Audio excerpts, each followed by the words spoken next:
जब सैया। शायद आप लोगों को मेरी बात थोड़ी सी कड़वी लगे, लेकिन ध्यान से सुनना, आपसे ज्यादा इज्जत है हमारे पास। पूछो कैसे? आपकी इज्जत एक बार गई तो गई। हम तो रोज रात को इज्जत बेचती है, साली खत्म हीच नहीं होती।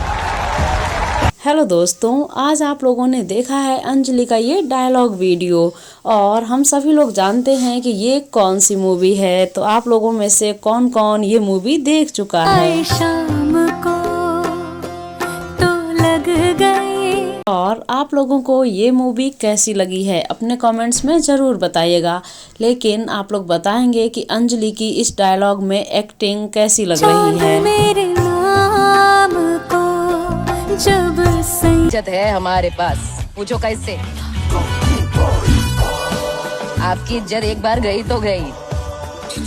हम तो रोज रात को इज्जत बेचती है, साली खत्म हीच नहीं होती।